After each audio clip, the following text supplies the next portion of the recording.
अध्याय 2116 विपरीत आपदा का छाया। चित्र गायब हो गया, टुकड़े बिखर गए और युनची की आत्मा मृत मौन में लौट गई। एक मृत शांति जो पहले कभी नहीं थी। नचे और लीसू दोनों काफी देर तक चुप रहे। अज्ञात समय के बाद लीसू ने धीरे से कहा, यदि मो ई ने दुनिया को पैतृक तलवार और क्लेश के चक्र के अस्तित्व के बारे में सच्चाई पहले ही बता दी होती तो क्या इसका अंत अलग होता। युनचे ने अनिश्चित स्वर में उत्तर दिया, यह असंभव है। क्यों? इसके कई कारण हैं। युनची की आवाज धीमी थी। 4 महान सृष्टि देवताओं और 4 महान दानव सम्राटों को पैतृक तलवार और असंख्य क्लेशों के चक्र की प्रकृति के बारे में कोई जानकारी नहीं है, और यह एक सुधार के रूप में मौजूद है और इसे किया नहीं जा सकता। पूर्वज का रहस्य दुनिया को पता है। मोई का ज्ञान पूर्वज की तलवार की आत्मा से प्रेरित था। यह एक दिल से दिल का रिश्ता और एक विश्वास दोनों था, और मोई के अत्यंत ईमानदार चरित्र के साथ वह आसानी से पूर्वज का रहस्य दूसरों को कैसे बता सकता था। इसके अलावा ये सत्य बहुत भारी है। एक बार जान लेने के बाद ज्ञान के 2 परम हथियार निर्णय के हथियार बन जाएंगे जो हमेशा आकाश में लटके रहेंगे। पद जितना ऊंचा होगा, आत्मा पर उतना ही अधिक शाश्वत दबाव सहना पड़ेगा।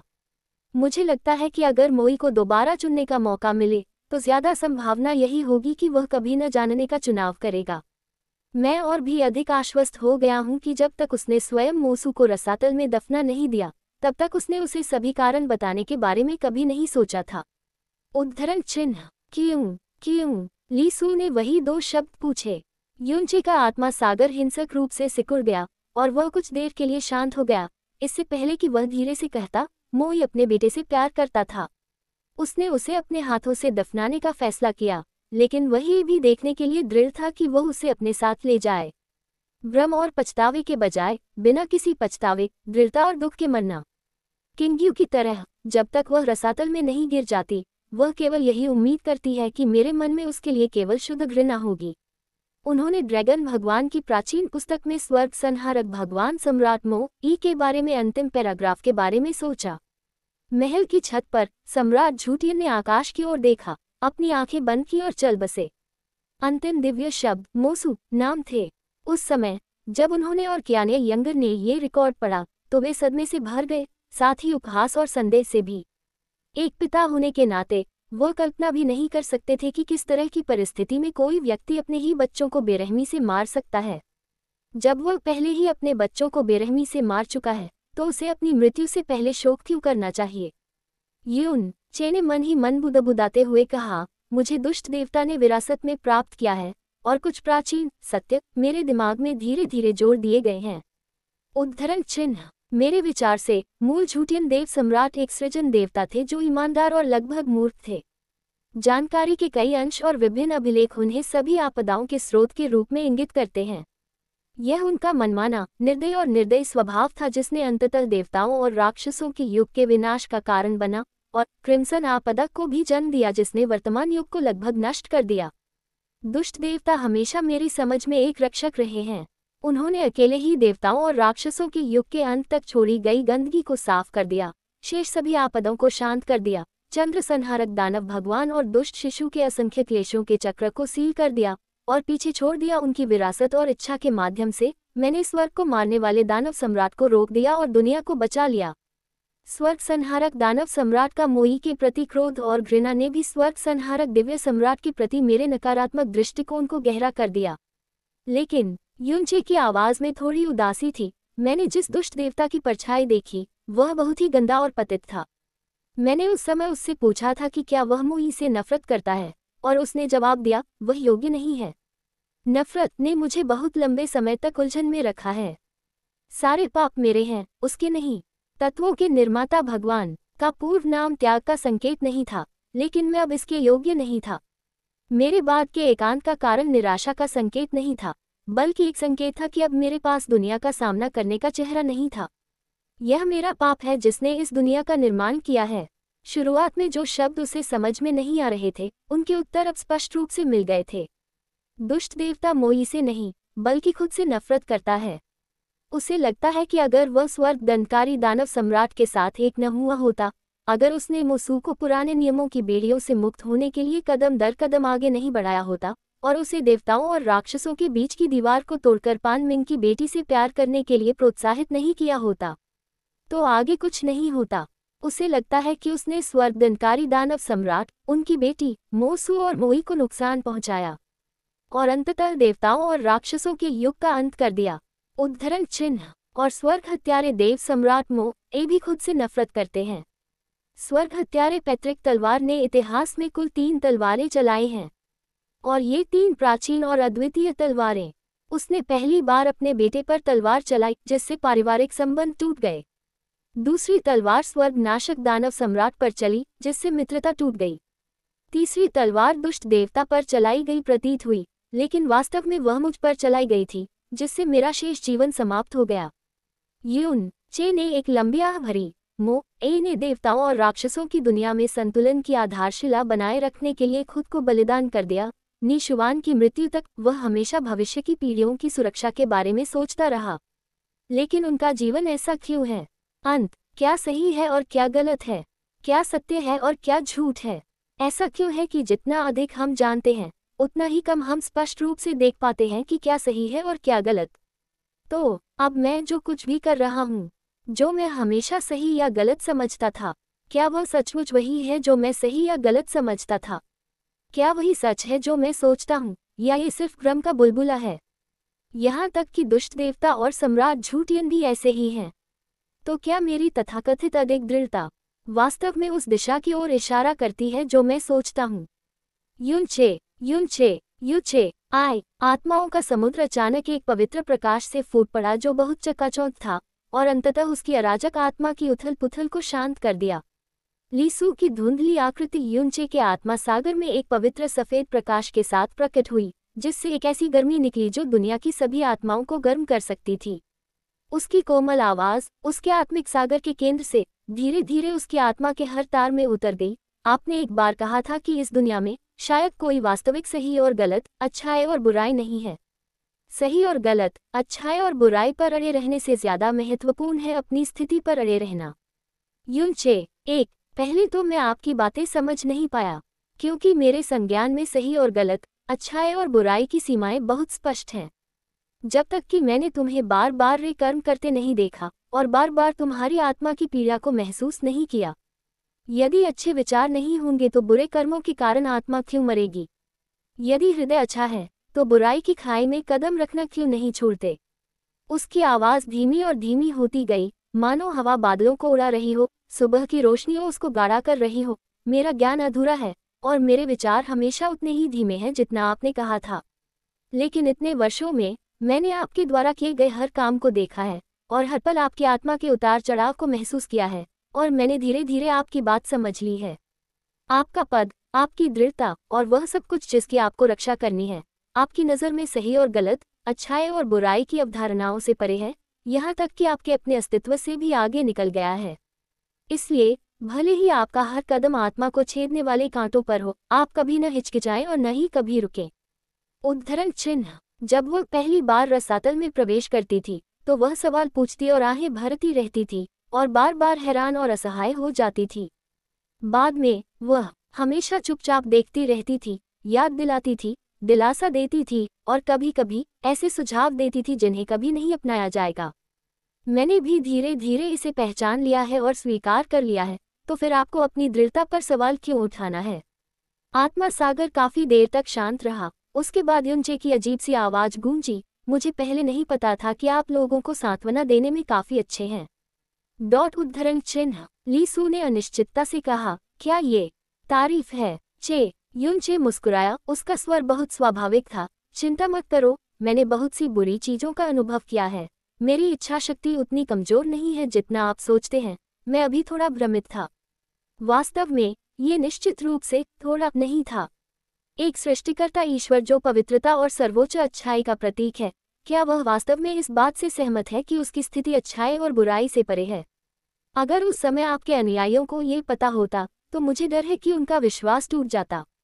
यून अजीब लहजे में कहा, मैं थोड़ा उत्सुक हूँ, आपकी स्थिति क्या है? अप्रत्याशित रूप से लीसू ने उसे सीधा जवाब दिया, मेरी स्थिति स्वाभाविक रूप से आप हैं। उद्धरण चिन्ह उद्धरण चिन्ह। युनचे थोड़ा स्तब्ध रह गया। अगर तुम्हारे रास्ते का अंत एक बहुत बड़ा बुरा परिणाम है तो मैं इसे तुम्हारे साथ सहन करूंगा। आखिरकार मैं ही हूँ जिसने तुम्हारे मुंह में अत्याचारी की मदद की थी, और मैं एक टूटा हुआ सृष्टिकर्ता देवता भी हूँ। तो चिंता करने और भ्रमित होने की कोई जरूरत नहीं है। आप निक्सुआ नहीं हैं, नहीं मो एक, बल्कि अद्वितीय युनचे हैं। मुझे आशा और विश्वास है कि आप जिस भाग्य की ओर बढ़ रहे हैं वह उनसे अलग होगा। युनचे ने सोचा, आपके शब्दों में अचानक सृष्टिकर्ता ईश्वर की दिव्यता झलकने लगी है। मैं वास्तव में थोड़ा भावुक हो गया हूँ। लीसुओ, आत्मा सागर की गहराई में एक छोटी सी सफेद रोशनी चमक उठी। वह दुष्ट देवता द्वारा छोड़ा गया अंतिम स्मृति अंश था, लेकिन जब ये स्मृति खंड प्रकट हुआ तो इसने पहले से बिल्कुल अलग आत्मा की सांस जारी की। यह आत्मा की सांस, लीसू ने एक गहरा संदेह व्यक्त किया, क्या ये मेरी है? अजीब, युनचे भी दंग रह गया। दुष्ट देवता के पास तुम्हारी स्मृति के टुकड़े कैसे हो सकते हैं, जब तक कि तुमने उसे दिए ही न हो? उद्धरण चिन्ह उद्धरण चिन्ह। लीसू को याद नहीं आ रहा था। इस स्मृति अंश से निकली आत्मिक सांस बेहद कमजोर थी, लेकिन उसमें अपूर्णता का गहरा एहसास था। हो सकता है कि यह वर्षों के साथ फीकी पड़ गई हो, या बाहरी शक्तियों से क्षतिग्रस्त हो गई हो। टुकड़े पर सफेद रोशनी फैल गई, जिससे युनचे की चेतना में एक शुद्ध सफेद दुनिया फैल गई। जब दुनिया धीरे धीरे स्पष्ट हो गई तो युनचे ने जीवन के मंदिर की रूपरेखा फिर से देखी। हालांकि तस्वीर बेहद धुंधली थी और हर जगह टूटी हुई और अधूरी चीजें थीं। चित्र में एक सफेद परी की आकृति धीरे धीरे अनंत धुरी की ओर चली गई। यद्यपि यह कोहरे की तरह धुंधला था, फिर भी यह जीवन निर्माता भगवान लीसू के रूप में पहचाना जा सकता था, ऐसी अद्वितीय दिव्य मुद्रा के साथ। उसने अपनी हथेली फैला दी और सफेद रोशनी ने अनंत धुरी में सो रही लड़की को ढक लिया और फुसफुसाया, दुनिया में ऐसे विशेष आत्मा आधार और आत्मा स्रोत हैं, न कि मानव, न भगवान और न ही दानव। क्या ये भगवान और दानव का संयोजन है? इस समय लड़की के शरीर को ढकने वाली सफेद रोशनी अचानक गायब हो गई। अंतरिक्ष थोड़ा विकृत हो गया था और एक छाया जो वास्तविक और काल्पनिक लग रही थी, धीरे धीरे लड़की के ऊपर दिखाई दी। युनचे इस प्रेत की पूरी छवि नहीं देख सका, लेकिन वह स्पष्ट रूप से बता सकता था कि यह एक लड़की की छवि थी जिसके बाल रात की तरह सफेद लंबे और त्वचा बर्फ की तरह सफेद थी। लेकिन ये हॉन्गर के बालों का रंग या शरीर का आकार नहीं था। लड़की की परछाई के अचानक प्रकट होने पर लीसू का हाथ हवा में लटक गया और वह काफी देर तक नहीं हिली। जीवन, सृजन की देवी होने के नाते वह वास्तव में लंबे समय तक खोई हुई थी। लड़की बोली और उसकी आवाज अलौकिक और भ्रामक थी, नमस्ते सीनियर लीसू, ये हमारी पहली मुलाकात है। मेरा नाम नी जी है, मैं अपने पिता नी जुवान और मेरी माँ जी युआन की बेटी हूँ। लीसू ने अपना बर्फ सा सफेद हाथ धीरे से नीचे रख दिया और उसकी नजरें अभी भी लड़की की परछाई पर टिकी थीं। दुनिया में एक बहुत ही खूबसूरत चीज है, वह जीवन सृजन की देवी है, जिनके पास प्राचीन विश्व की सारी कृपा है, लेकिन वह आत्मा की हानि के कारण आहें भरती है, जिससे लोग केवल तभी आहें भरेंगे जब वे उनका सामना करेंगे। लड़की ने थोड़ी चिंता भरी आवाज में कहा, मेरे पिता द्वारा मेरी राक्षसी आत्मा को अलग करने से पहले मैंने अपनी आत्मा का एक छोटा सा हिस्सा चुपके से छिपा रखा था। सौभाग्य से वे इतने भ्रमित थे कि उन्हें इसका पता ही नहीं चला। खैर, मेरा अस्तित्व तो बस इन आखिरी कुछ दर्जन सांसों के लिए ही है। मैं दुनिया की सबसे दयालु और सबसे खूबसूरत वरिष्ठ लीसू से अनुरोध करती हूँ कि जब आप मेरे नए शरीर के लिए मेरी आत्मा को ठोस रूप दें, तो कृपया मेरे आत्मा के आधार और आत्मा के स्रोत को पूरी तरह से नष्ट न करें, बल्कि एक अंतराल छोड़ दें। सू ने उसकी ओर देखा, क्योंकि मेरे पिता मेरी राक्षस आत्मा का विनाश नहीं करना चाहते थे, बल्कि उसे छिपाना चाहते थे। इसलिए जब तक मेरी आत्मा का आधार सील नहीं किया जाता है और मेरी आत्मा का स्रोत नष्ट नहीं होता है, अगर मैं एक दिन फिर से राक्षस आत्मा को छू सकता हूँ, तो पूर्णता में लौटने की संभावना हो सकती है। थोड़ी देर की चुप्पी के बाद लीसू ने धीरे से अपना सिर हिलाया, नहीं, हालांकि मुझे पूरी जानकारी नहीं है, लेकिन मुझे पता है कि निशुवान ऐसा करने का दर्द सह सकता है। इसमें मो ई से किया गया उसका वादा भी शामिल हो सकता है। वह अपना वादा तोड़ने वालों में से नहीं है, और मोई भी ऐसे किसी को बर्दाश्त नहीं करेगा जो अपना वादा तोड़ दे। सीनियर लीसू बहुत होशियार हैं। लड़की ने मुस्कुराते हुए तारीफ की, मानो उसे उस अनंत काल का कोई डर न हो जो गायब होने वाला था। लेकिन मैं तो बस एक लड़की हूँ जिसे कुछ नहीं आता, और मुझे आपके वादों की परवाह नहीं है। आप चाहे जितने भी वादे कर लें, वे मेरे पिता की सुरक्षा से ज्यादा महत्वपूर्ण नहीं हैं। उद्धरण चिन्ह। पिताजी की सुरक्षा। वरिष्ठ ली सू, क्या आपने ध्यान नहीं दिया? मेरे पिता की आत्मा चकनाचूर हो गई है। उद्धरण चिन्ह। उद्धरण चिन्ह। ली सू ने इनकार नहीं किया। वह बहुत पीड़ा में है, बहुत दोषी है, बहुत आत्मदोषी है और उसकी सृजनात्मक आत्मा में कई दरारें हैं। वह बस दुनिया से छिपकर सोना चाहता है, और अगर उसकी आत्मा इसी तरह टूटती रही तो वह और भी लंबे समय तक सोता रहेगा। शायद वह लाखों सालों में से 100 साल तक भी जाग न पाए। उद्धरण चिन्ह। मैं कुछ नहीं कर सकती। ली सू की आवाज गहरी बेबसी और अपराधबोध से भरी थी। वह सभी आत्माओं को बचा सकती थी, लेकिन आत्मा से टूटे हुए सृष्टिकर्ता को नहीं बचा सकती थी। लेकिन मेरे पास अपने पिता की आत्मा की मरम्मत का एक तरीका है। लड़की का आकार स्पष्ट रूप से धुंधला हो गया था और उसकी आवाज अधिक गंभीर हो गई। इसके अलावा मैंने सीनियर मो को यह कहते सुना कि पैतृक तलवार आत्मा के प्रति उनका वादा और देवताओं और राक्षसों के सम्मिलन के प्रति उनकी असहिष्णुता उनके जीवन के अंत तक रहेगी। दूसरे शब्दों में, उनकी मृत्यु के बाद सभी शिकायतें, आग्रह और वादे हल हो जाएंगे। तो मैं अपने पिता और सीनियर ली सू के लिए चीजें मुश्किल नहीं बनाऊंगा। अगर हम पूर्णता की ओर लौटना भी चाहें तो यह सीनियर मो ए की मृत्यु के बाद ही होगा। सीनियर ली सू, कृपया, वरना मेरे पिता सचमुच धीरे धीरे हमेशा के लिए सो जाएंगे। लेकिन ली सू ने कहा, अगर तुम अपने आत्मिक आधार और आत्मिक स्रोत को नहीं बचाओगी तो तुम्हारा नया शरीर और मन कभी विकसित नहीं होगा और हमेशा एक युवा लड़की की अवस्था में ही रहेगा, और ठीक होने की संभावना बहुत कम और अनंत है।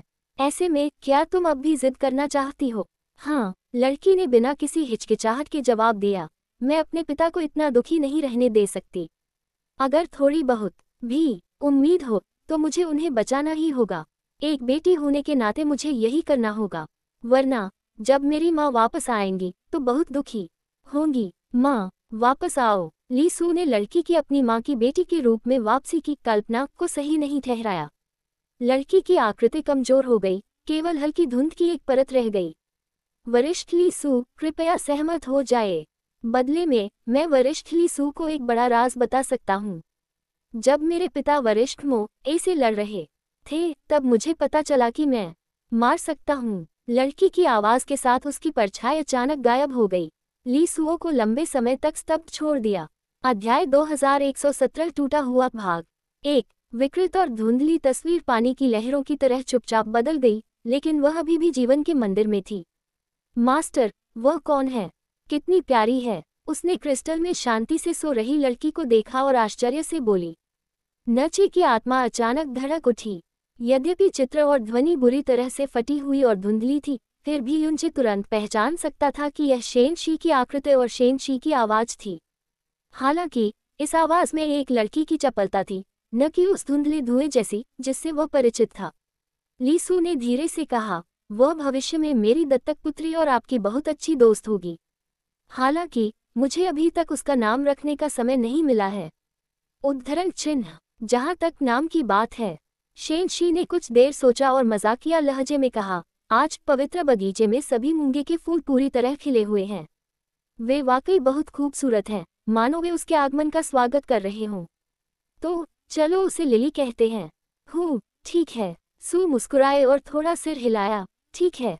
उसकी आवाज हमेशा बहुत कोमल और सौम्य होती थी, जिसमें थोड़ी सी ममता भी थी, लेकिन उसमें वह शक्ति नहीं थी जो एक सर्वोच्च देवता में होनी चाहिए। मंदिर के बाहर से एक आवाज आई, तलवार आत्मा देव कबीले के वर्तमान नेता लिंग जेन को भगवान ली सू को श्रद्धांजलि देने के लिए बुलाया गया है। कृपया अभी एक तरफ हट जाओ।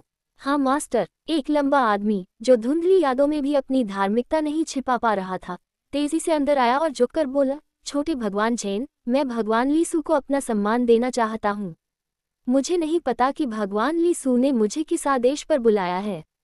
ली सू ने तुरंत जवाब नहीं दिया, बल्कि अपनी नज़र क्रिस्टल में मौजूद लड़की की ओर घुमा ली।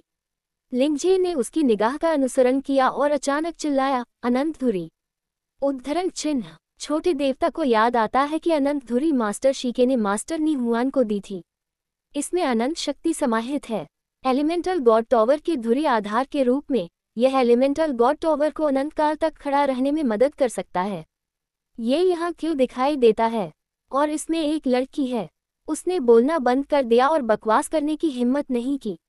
ली सू ने कहा, दुनिया में कोई भी मौलिक सृजन देवता नहीं है, न ही कोई मौलिक देव मीनार है। लिंगजेन ने भौहें सिकोड़ी और अपना सिर उठाया। वह बेहद हैरान था। तुम्हें और सवाल पूछने की जरूरत नहीं है। ये नियति है और इसे बदला नहीं जा सकता। उसकी आवाज में उदासी और लाचारी थी जो सृष्टि के ईश्वर में शायद ही कभी देखी जाती है। मैंने आज आपको यहाँ इसलिए बुलाया है क्योंकि मैं इस युवा लड़की को आपके हवाले करना चाहता हूँ। लिंगजेन ने आदरपूर्वक कहा, छोटे देवताओं को मास्टर ली सू के आदेशों का पालन करना चाहिए। लेकिन छोटे देवताओं को क्यों? ली सू ने हल्के से समझाया, उसका नाम वानहू है और उसका शरीर और आत्मा बेहद खास हैं। मैंने उसके शरीर और आत्मा को आकार दिया है, लेकिन उसकी आत्माओं में से एक तलवार की आत्मा है। इस तलवार की आत्मा का आधा हिस्सा क्षतिग्रस्त है, लेकिन यह अभी भी बहुत अजीब है।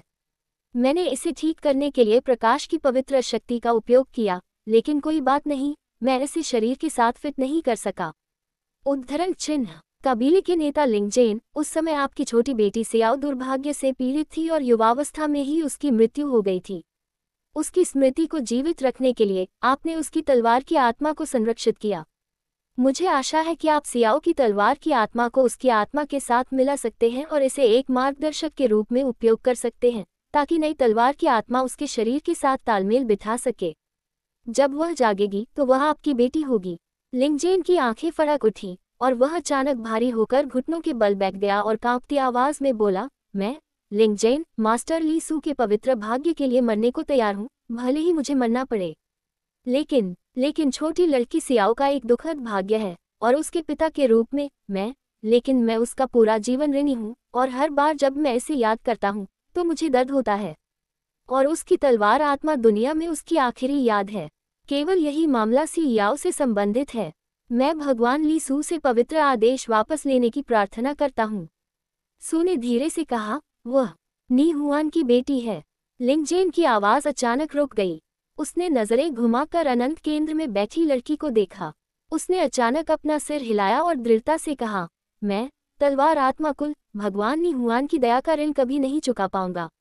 आज से वह मेरी लिंगजेन की बेटी है। वह मेरे तलवार आत्मा देव कुल की सबसे कुलीन छोटी राजकुमारी है। उद्धरण चिन्ह। मैं लिंगजेन अपने जीवन की शपथ लेती हूँ कि मैं उसे जीवन भर शांति और खुशी दूंगी। चाहे पूरा कुल नष्ट हो जाए, मैं उसे कोई दुख नहीं सहने दूंगी। उसके शब्द मधुर हैं, मानो स्वर्गीय आदेश सुना रहे हों। ठीक है, ली सू ने हल्के से सिर हिलाया। कबीले प्रमुख लिंगजेन के शब्दों से नी हुआन निश्चित रूप से सहज महसूस करेगी। अपने जीवन के अनुभव के बारे में किसी को भी, यहाँ तक कि खुद को भी, मत बताना। चिंता मत करो भगवान ली सू। लिंगजेन की आवाज अभी भी कांप रही थी। मैं कुछ नहीं पूछूंगा और किसी को पता नहीं चलेगा। दृश्य पुनः विशाल श्वेत धुंध में बदल गया और फिर पूरी तरह से छंट गया। लगता है ये वाकई वही स्मृति खंड हैं जो आपने सीनियर ईविल गॉड को दिए थे। युनचे ने उलझे हुए विचारों के साथ कहा, शायद उन्हें अपनी बेटी के बसने की सूचना देने के लिए। और सीनियर ईविल गॉड इन्हें बड़ी सावधानी से इकट्ठा कर रहे हैं और असल में इन्हें तब तक संभाल कर रखा है जब तक उनकी आत्मा की आखिरी किरण नहीं निकल जाती। शायद उनके आखिरी सालों में यही एकमात्र सांत्वना है। हागा ने इस तरह से तलवार आत्मा भगवान कबीले में प्रवेश किया था। और उसकी तलवार आत्मा भी कितनी जटिल है। उसे यह स्वर्ग विनाशक दानव सम्राट से विरासत में मिली थी और अधूरी तलवार आत्मा से उसके काले तत्व निकाल दिए गए थे। नी शुआन की शक्ति का पुनर्निर्माण, ली सू की पवित्र शक्ति की मरम्मत। अंततः ही तलवार आत्मा कुल के नेता की बेटी की पूरी तलवार आत्मा के साथ भी जुड़ गई। जिस तलवार को उसने रूपांतरित किया था उसकी पवित्र शक्ति ली सू से आई थी, जो उस संदेह के पूरी तरह अनुरूप थी जिसे लेकर स्वर्गद्वेषी शैतान सम्राट ने उस समय अपने दांत पीस लिए थे। और तलवारों को खाने की उसकी अजीब क्षमता स्वर्ग स्माइटिंग दानव सम्राट, मौलिक सृजन भगवान, जीवन सृजन भगवान और तलवार आत्मा भगवान कबीले के विभिन्न तत्वों से उत्पन्न एक पाखंड हो सकता है। मैं थोड़ा उत्सुक हूँ, ली सू ने फुसफुसाते हुए कहा। निजी नाम की वह लड़की, वह कौन सा रहस्य है जो वह मुझे बताना चाहती है? युनचे को इसमें कोई दिलचस्पी नहीं थी। देवताओं और राक्षसों का युग बहुत पहले समाप्त हो चुका है और उस युग के रहस्य अब महत्वपूर्ण नहीं थे। इस समय उसे एक प्रश्न याद आया जो स्वर्ग दंड देने वाले शैतान सम्राट ने एक बार उससे पूछा था। युनचे, बताओ, क्या मुझे उनकी आत्माओं को फिर से मिला देना चाहिए? अध्याय 1461। लेकिन उसने उसे मना कर दिया क्योंकि हागर और यूगर दोनों पहले से ही अलग अलग थे। अगर वे एक हो जाते तो यह उनके अस्तित्व को मिटाने के बराबर होता। यह उनके शब्द ही थे जिन्होंने स्वर्ग दंड देने वाले शैतान सम्राट को निर्णायक रूप से यह विचार त्यागने पर मजबूर कर दिया। अब जब मैं इसके बारे में सोचता हूँ तो उस समय स्वर्ग स्माइटिंग दानव सम्राट ने एक नज़र में स्पष्ट रूप से अनुमान लगाया था कि हॉन्गर और यूअर फिर से विलय कर सकते हैं, और विलय के बाद वे वही निजी होंगे जो वे कभी थे। दूसरे शब्दों में, ली सू ने उस समय निजी के अनुरोध पर सहमति व्यक्त की थी। यही कारण है कि हॉन्गर हमेशा एक युवा लड़की बनी रहती है, शारीरिक और मानसिक दोनों रूप से, मानो वह कभी बड़ी नहीं होगी। उस समय उसने स्वर्गदंड देने वाले शैतान सम्राट के हागर और योअर के विलय के प्रस्ताव को ठुकरा दिया था, इसलिए स्वाभाविक रूप से वह स्वयं इस विचार को नहीं अपनाएगा। इसलिए निजी के अनुरोध और ली सू की दयालुता से बनी संभावना उसे ज्यादा प्रभावित नहीं कर पाए। उन्होंने ये भी सोचा कि इस तरह के बदलाव के बाद भले ही होंग एर वास्तव में यू एर के साथ फिर से एकीकृत हो जाए, क्या पुनर्स्थापित निजी अभी भी पहले जैसी ही निजिया होगी। ये वास्तव में इतना महत्वपूर्ण नहीं है। ली सू ने अपनी सहमति व्यक्त की, तो क्या निशुवान द्वारा आपके लिए छोड़ी गई स्मृति का आप पर कोई बड़ा प्रभाव पड़ा? उदाहरण के लिए, क्या इसने उसके बारे में आपकी मूल भावनाओं को बदल दिया? मनोदशा, अनुभूति और सामना करने के तरीके। उद्धरण चिन्ह। नचे ने कोई जवाब नहीं दिया। काफी देर तक वह अपने आप से बुदबुदाता रहा। सम्राट झूटियन ने दो नामों का उल्लेख किया था, पैनमिंग पोक्सू मिरर और निर्वाण रिवर्स व्हील बीड। उद्धरण चिन्ह। वह उन्हें सर्वोच्च जादुई हथियार कहते हैं और उनकी शक्ति को अंतरिक्ष और समय की दोहरी नाकाबंदी कहते हैं, जो स्वर्ग संहारक देव सम्राट के समान शक्तिशाली है और इससे मुक्त नहीं हो सकते। उस समय रानी द्वारा की गई सभी अटकलें सच साबित हुईं। वे डार्क मिरर और मैजिक पल हैं जिनका उल्लेख रानी ने उस समय किया था। उद्धरण चिन्ह। छेदा हुआ रसातल मार्ग, काला ज्वार और समय का पालना। यून चे ने लंबी सांस ली। ली सू ने कहा, क्या आप चिंतित हैं कि पैनमिंग पोक्सू मिरर और निर्वाण रिवर्स व्हील बीड उसके हाथों में हैं? चिंता की कोई बात नहीं है। यूनचे की आवाज थोड़ी भारी थी। ये लगभग तय है। मैं जो कुछ भी जानता हूँ वह इसी ओर इशारा करता है। उद्धरण चिन्ह। फिर भी ज्यादा चिंता करने की जरूरत नहीं है, ली सू ने दिलासा देते हुए कहा। हालांकि रसातल की शक्ति का स्तर देवलोक से ज्यादा है, फिर भी ये देवताओं और राक्षसों के युग से बहुत कम है। इसलिए पाताल लोक के दर्पण और जादुई मोतियों की शक्ति अनिवार्य रूप से बहाल नहीं होगी। प्राचीन काल। उद्धरण चिन्ह। इसके अलावा अंडरवर्ल्ड मिरर और जादुई मोती आखिरकार जादुई हथियार हैं, और वह एक देवता है, इसलिए उन्हें पूरी तरह से नियंत्रित करने में असमर्थ होना तय है। अब तक हम जो जानते हैं उसके अनुसार हर बार जब वह अंडरवर्ल्ड मिरर को सक्रिय करता है तो उसे रसातल में सभी सच्चे देवताओं की शक्ति इकट्ठा करने की आवश्यकता होती है, जो इस कारण से होनी चाहिए। यूनचे फिर से चुप हो गया और उसके दिल की धीमी और समान धड़कन आत्मा के समुद्र में गूंज उठी। ऐसा लगता है कि मुझे अपनी रणनीति में थोड़ा बदलाव करने की जरूरत है। शांतिदायक गहन संरचना में यूनचे ने धीरे से अपनी आंखें खोली। जैसे ही वह बाहर निकला, उसकी मुलाकात मेन कोमचान से हुई, जिसके चेहरे पर एक अस्पष्ट मुस्कान थी। आखिरकार तुम एक युवा व्यक्ति हो, इसलिए तुम इसे रोक नहीं सकते। यूनचे चौंका, फिर उसे सब समझ आ गया। उसे पेंटेड ग्लास की आभा का एहसास हुआ जो पास ही मंडरा रही थी। साफ था कि वह बहुत देर से आया था, लेकिन वह पास नहीं जा सकता था, इसलिए बस अपनी मुलाकात का इंतजार कर सकता था। यून चे ने स्थिति का लाभ उठाया और कहा, वरिष्ठ दिव्य प्रभु, मुझे आश्चर्य है। क्या ये सुविधाजनक है? सुविधाजनक? असुविधा क्या है? मेन कोमचन ने सफाई से कहा, एक ही युग में दो सिद्ध देवताओं का प्रकट होना एक अभूतपूर्व दोहरा चमत्कार है। आप दोनों का आपस में संवाद करना सामान्य बात है। हालांकि अगर अन्य दिव्य साम्राज्य आते हैं तो भी आपको सावधान रहना होगा। आपके पास अभी भी एक लंबा भविष्य है, इसलिए इस क्षण के बारे में बहुत चिंतित न हूँ, विशेष रूप से सेनेलुओ दिव्य साम्राज्य के बारे में। मैं समझता हूँ। चिंता मत करो, कैली और मैं तब तक कुछ भी अनुचित नहीं करेंगे जब तक आप हमारे लिए रास्ता साफ नहीं कर देते, यूनचे ने जवाब दिया। और फिर मिंग जियान शी से कहा, देवी शी, मैं आपको अन्य दिव्य राज्यों की गतिविधियों पर ध्यान देने के लिए परेशान करना चाहता हूँ।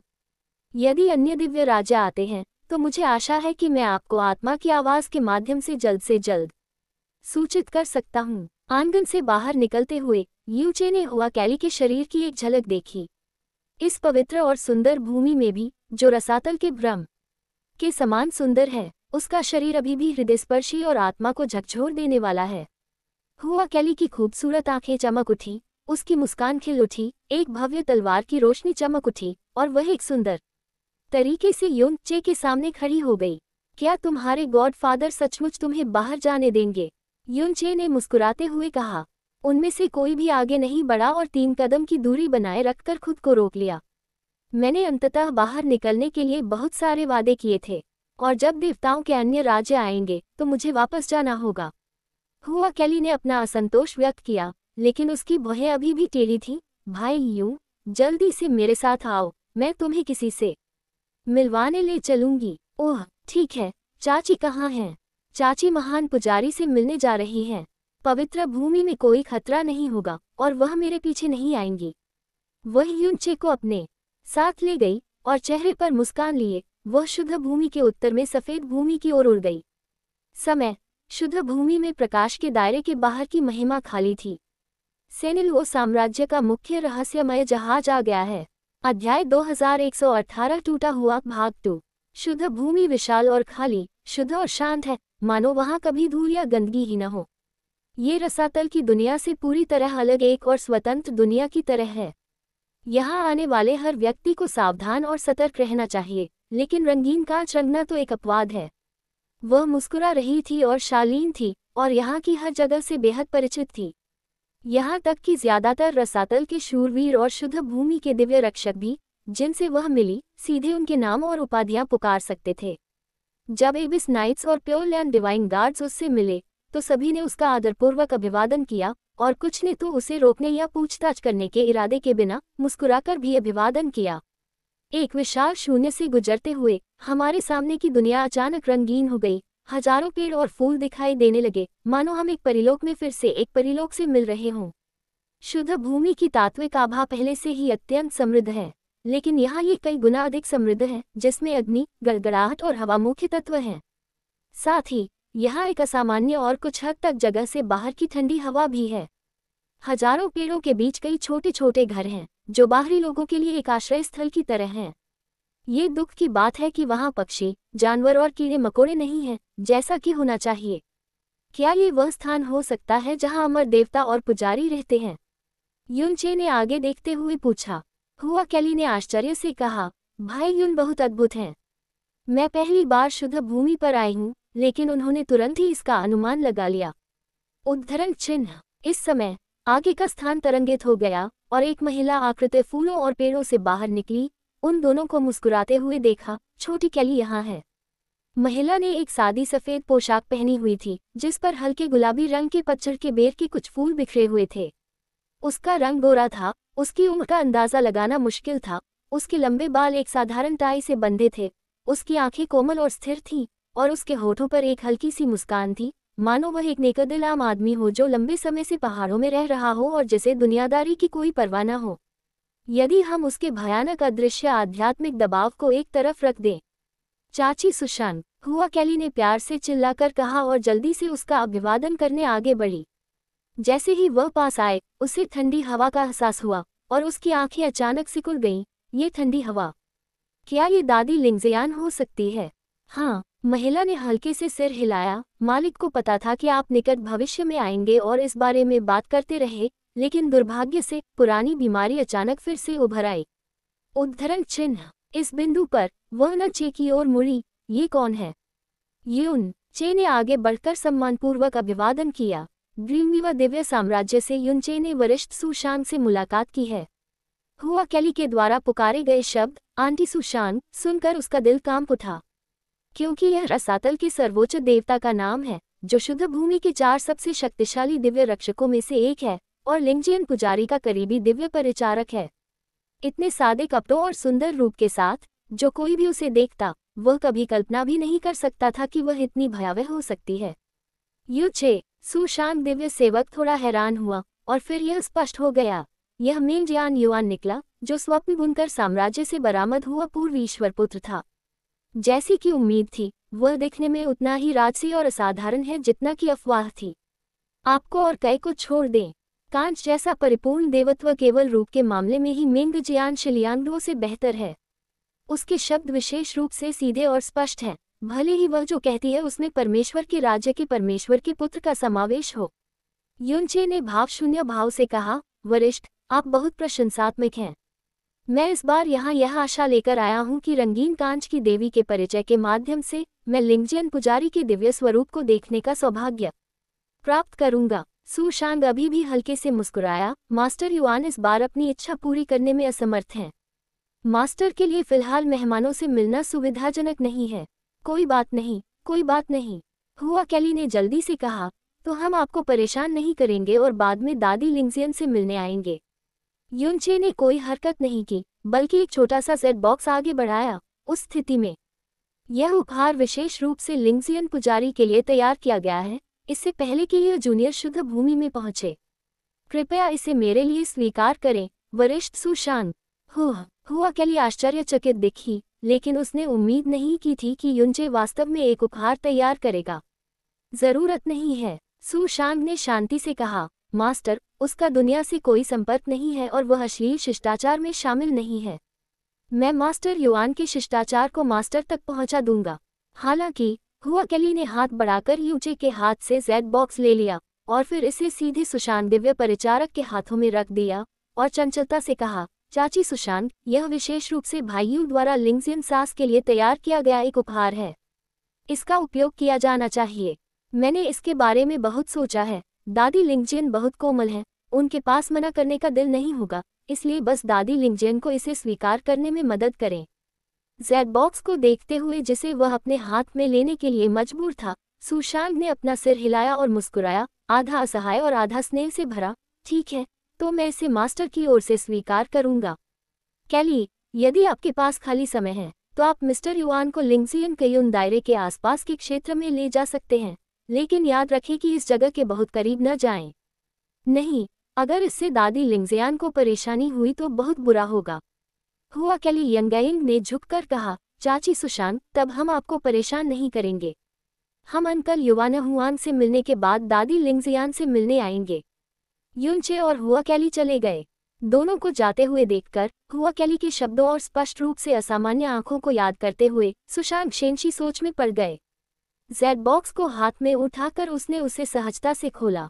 आध्यात्मिक ऊर्जा उमड़ पड़ी, उसकी मूलतः उदास अभिव्यक्ति अचानक फीकी पड़ गई और उसकी उंगलियों के बीच का जेड बॉक्स तुरंत उसकी आंखों के पास आ गया।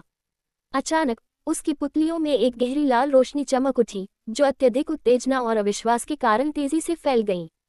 ये है। वह जल्दी से घूमी और उस बर्फीले अवरोध को तोड़कर अंदर घुस गई जिसकी वह अभी रक्षा कर रही थी। मैंने भगवान वु मेंग से सुना है कि आध्यात्मिक अमर पुजारी को अक्सर उनकी विशेष जन्मजात संरचना के कारण तत्वों द्वारा काट लिया जाता है। अभी दिव्य परिचारिका सुशांत ने कहा कि उन्हें पुरानी बीमारी फिर से हो गई है। क्या ऐसा हो सकता है कि वह तत्वों द्वारा काटे जाने की बात कर रही थी? हाँ, हुआ कैली ने सिर हिलाया, उसके चेहरे पर चिंता साफ झलक रही थी। इसके अलावा दादी लिंगजियन पर हमलों की आवृत्ति बढ़ती ही जा रही है। आखिरी हमला 4 साल से भी ज्यादा पहले हुआ था, जब मैं शुद्ध भूमि से अभी निकली थी। उसने अपनी खूबसूरत आंखों में चिंता भरी नजरों के साथ पीछे मुड़कर देखा और धीरे से कहा, मैंने दादी लिंगजियान पर दुर्भाग्य देखा है। ये वास्तव में डरावना है। इतनी शक्तिशाली दादी लिंगजियान इतनी दर्दनाक अभिव्यक्ति दिखाएगी। उसने एक बार मुझसे कुछ कहा था। उसने कहा था, लंबी उम्र अनगिनत प्राणियों की चाहत होती है, लेकिन यह उसके लिए बहुत बड़ी यातना है। उद्धरण चिन्ह, लेकिन वह मर नहीं सकती क्योंकि कोई है जिसे उसकी जरूरत है। उद्धरण चिन्ह। युनचे 11। हुआ कैली ने धीरे से कहा, दादी लिंगजियन लगभग कभी भी शुद्ध भूमि नहीं छोड़ती है जब तक कि उन्हें ऐसा करना न पड़े। उन्होंने ये भी कहा कि वह दुनिया की नज़र में एक महान और शक्तिशाली पुजारी हैं, लेकिन वास्तव में वह सिर्फ एक बीमार और छोटी लड़की है। पिंजरे में पक्षी। उद्धरण चिन्ह। स्पष्ट रूप से वह एक सौम्य और दयालु परिसास है, लेकिन वह बहुत दर्द सह रही है। युनचे ने विचार किया और कहा, वह शुद्ध भूमि को आसानी से नहीं छोड़ सकती क्योंकि क्या वह मूलतः एक जानवर है? चेन द्वारा पशु जाति का क्षरण मानव जाति के क्षरण से कहीं अधिक है। लिंगशियन पुजारी सुजाकू का वंशज है और पशु जाति से संबंधित होना चाहिए, इसलिए वह स्वाभाविक रूप से युआन चेन से बेहद डरता है। हुआ कैली ने आश्चर्य से कहा, भाई युन, तुम तो पहले से ही जानते हो। लेकिन 11 वह युनचे के करीब आए और अपनी आवाज़ धीमी करते हुए बोली, तुम्हें इस बारे में बाहर बात नहीं करनी चाहिए, खासकर दादी लिंगजियन के सामने। उन्हें वास्तव में इसकी परवाह है। क्यों? युनचे उलझन में था। प्राचीन देवताओं के वंशज होने के नाते मूल का गौरव उसकी हड्डियों और रक्त में अंकित होना चाहिए। रसातल के सम्राट के अधीन और सभी आत्माओं से ऊपर होने के नाते शुद्ध भूमि के पुजारी को पूरी दुनिया पर गर्व और तिरस्कार होना चाहिए। उसे अपनी जाति की परवाह क्यों होगी? जब तक हुआ कैली ने इधर उधर देखा और कुछ देर तक झिझकी, फिर भी कुछ नहीं बोली।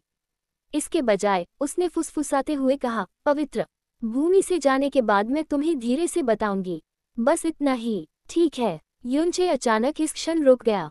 हुआ कैली भी रुक गई, और जब उसने उसे संदेह से देखा तो युनचे अचानक आगे बढ़ गया। अचानक उन दोनों के बीच की दूरी कम हो गई, जिसे उन्होंने जानबूझकर अलग कर दिया था, इतना करीब कि वे स्पष्ट रूप से एक दूसरे की गर्म सांस महसूस कर सकते थे।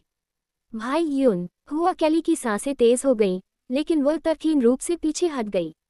युनचे ने अपनी आंखें नीची कर लीं और उसकी कोमल निगाहें उसकी खूबसूरत आंखों में गड़ गईं। पवित्र भूमि छोड़ने के बाद बाकी सब बातों पर चर्चा की जा सकती है, लेकिन मेरे पास एक उपहार है जिसे मैं 3 साल से तैयार कर रहा और मैं वास्तव में इसे चाहता हूँ। मैं इसे आपको देने के लिए इंतजार नहीं कर सकता। क्या है? इतनी नज़दीकी दूरी, और साथ ही वो आंखें और आवाज़ें जो सिर्फ उसे ही दी गई थीं, निस्संदेह उन भावनाओं और लालसाओं को जगा रही थीं जिन्हें हुआ कैली ने 3 सालों से दबा रखा था, जिससे उसका दिल तेजी से धड़कने लगा और उसका मन और भी ज्यादा उलझने लगा। संयम खोता जा रहा था। तुम पहले अपनी आंखें बंद करो। युनचे का चेहरा रहस्यमय था, लेकिन साथ ही सही मात्रा में घबराहट भी थी। हुआ कैली ने धीरे से अपनी आंखें बंद कर लीं, उसका बर्फीला चेहरा प्रत्याशा से भरा हुआ था। अभी भी काम नहीं कर रहा। अपनी सारी आध्यात्मिक इंद्रियां दूर रख दो। तुम इसे चुपचाप महसूस नहीं कर सकते। युनचे की आवाज में रहस्य और घबराहट थोड़ी और रहस्यमय हो गई। मेरे पास एक भी नहीं है। उसने अपने होंठ थोड़े से फुलाए, लेकिन तुरंत आज्ञाकारी ढंग से अपनी सारी आध्यात्मिक इंद्रियों को समेटा, अपना गाल थोड़ा ऊपर उठाया और बोली, क्या ये ठीक नहीं है? रहस्य और भी बड़ी उम्मीदें जगाएगा। अगर वह अपनी आध्यात्मिक समझ पर लगाम न भी लगाए तो भी हुआ कैली मूलतः सिर्फ अपनी तेज धड़कन और युनचे की सांसों को ही महसूस कर सकता है, और कुछ नहीं। उसने महसूस किया कि युनचे की सांसें उसके करीब आती जा रही थीं, उसकी गर्माहट उसके माथे से उसके गालों तक फैल गई और फिर धीरे से उसके होंठों को छू गई। उसने चुपचाप अपनी आंखें खोली और युनचे की ओर देखा जो पास ही खड़ा था, और उसके चेहरे पर एक संकीर्ण भाव था। क्या तुम्हें मिल गया? युनचे ने सफलता की मुस्कान के साथ अपने होंठ झुकाए। मैं 3 साल से तुम्हारे बारे में सोच रहा था। लड़की की खूबसूरत आंखें पूरी तरह से खुली हुई थीं, लेकिन उसने कोई निराशा या गुस्सा नहीं दिखाया, बल्कि उसने अचानक एक छोटा सा कदम आगे बढ़ाया, युनचे की गर्दन को अपनी बाहों से कसकर जकड़ लिया और अपने होंठों से उसकी पीठ पर जोर से चूमा। उसके बर्फ जैसे ज़ैद दांत अभी भी हल्के थे। उसने उसके निचले होंठ को हल्के से काटा, उसे आसानी से अलग नहीं होने दिया। थोड़ी देर बाद उसके दांत ढीले हो गए और उसके गाल गुलाबी बादलों से रंग गए, लेकिन उसने हार मानने से इनकार कर दिया और कहा, देखो, ये स्पष्ट रूप से मैं ही हूँ जो तुम्हें अधिक याद करती हूँ। लड़की उस खूबसूरत दुनिया में इतनी डूबी हुई थी कि उसने ये बिल्कुल भी नहीं देखा कि दूर से 2 धुंधली आकृतियां शुद्ध भूमि से आती हुई दिखाई दे रही थीं। भाई जियोजी, आप ज़ेटियन दिव्य साम्राज्य के दर्शन करने नहीं गए थे, बल्कि सीधे यहाँ आ गए। क्या आपको इतना यकीन है कि कैली देवी यही हैं? डियान सांसी ने अपने चारों ओर की शुद्ध भूमि की दुनिया को देखते हुए उत्साह से पूछा। वह सेनेलू और दिव्य साम्राज्य की युवा पीढ़ी में महल के 9 मजिस्ट्रेटों के अलावा सम्राट का सबसे उत्कृष्ट पुत्र है। उसकी उम्र अभी 3 साल से भी कम है, लेकिन वह दिव्य विनाश क्षेत्र के तीसरे स्तर पर पहुंच चुका है, जो उस समय के महल के 9 मजिस्ट्रेटों से भी बेहतर है। वह अभी भी युवा है और उसने कभी भी डियान जियोजी के अतीत के सबसे दयनीय दौर का अनुभव नहीं किया है, इसलिए वह उसका बहुत सम्मान करता है और उसकी प्रशंसा करता है। डियान जियोजी मुस्कुराए और स्पष्ट रूप से अच्छे मूड में थी। हर बार जब कैली शुद्ध भूमि पर आती है तो वह तुरंत लिंगजियन पुजारी से मिलने जाती है, और इस बार कोई अपवाद नहीं होना चाहिए। डियान ने एक पल सोचा और आह भरी, हालांकि भाई जियोजी लंबे समय से देवी कैली से दूर हैं, फिर भी वे उनके बारे में सब कुछ अच्छी तरह जानते हैं। देवी कैली सचमुच भाग्यशाली है कि उन्हें भाई जियोजी का स्नेह मिला है। नहीं, आपने तो उल्टा ही कहा। डियान जियोजी मुस्कुराया और अपना सिर हिलाया। मैं हमेशा से ही भाग्यशाली रहा हूँ। रंगीन कांच के बिना मैं आज जहाँ हूँ वहाँ नहीं पहुँच पाता। और दूसरों द्वारा प्रशंसा पाना भाग्य नहीं है। किसी ऐसे व्यक्ति को पाना जो आपका दिल और आत्मा हो, जिसके लिए आप सब कुछ त्यागने को तैयार हो, आपके जीवन में एक बड़ा आशीर्वाद है। हाँ, डियान सांसी ने सिर हिलाया। मुझे भाई जियोजी की ये सारी बातें याद हैं। हालांकि मुझे नहीं लगता कि इस दुनिया में कोई ऐसी औरत हो सकती है जो मुझे भाई जियोजी की तरह रंगीन कांच की देवी के साथ व्यवहार करने के लिए तैयार कर दे। हाँ हाँ हाँ हाँ, डियान जियोजी हंसी। तुम अभी भी जवान हो। जब मैं तुम्हारी उम्र का था तो मुझे कभी यकीन नहीं होता कि दुनिया में ऐसा कोई इंसान भी हो सकता है। डियान ने एक पल सोचा और उत्सुकता से कहा, हालांकि मैं रंगीन कांच की देवी से मिलने के लिए कभी भाग्यशाली नहीं रही। मैंने भाई जियोजी के यहाँ अनगिनत बार उनके चित्र और प्रक्षेपण देखे हैं। वह सचमुच शानदार हैं। मैं असली रंगीन कांच की देवी को नहीं जानती। चित्र और प्रक्षेपण रंगीन कांच की भव्यता का वर्णन कैसे कर सकते हैं? डियान जियोजी ने मुस्कुराते हुए उसे बीच में ही टोका, जब तुम उसे देखोगे तो तुम्हें सचमुच समझ आ जाएगा कि क्यों। किंग, उसकी आवाज अचानक धीमी हो गई और वह गले में अटक गई, और उसके कदम बिना किसी ताकत के वहीं रुक गए। डियान सांसी रुक गया और कुछ पूछने ही वाला था कि अचानक उसने अपने सामने दो आकृतियां देखीं। वे एक दूसरे से लिपट गए, एक दूसरे के प्रति आसक्त हो गए, मानो वे भावनाओं से ओतप्रोत हो गए हों, और उन्हें इस बात की परवाह नहीं थी कि यह सर्वोच्च पवित्र भूमि थी। वह आदमी बेहद खूबसूरत था, और सिर्फ दिखावे के मामले में ही वह महल में किसी और से भी ज्यादा खूबसूरत था। और वह औरत, उसका रूप इतना खूबसूरत था कि परियों के देश की यह पवित्र धरती भी उसके अमर रूप के सामने एक प्रतिरूप बन गई।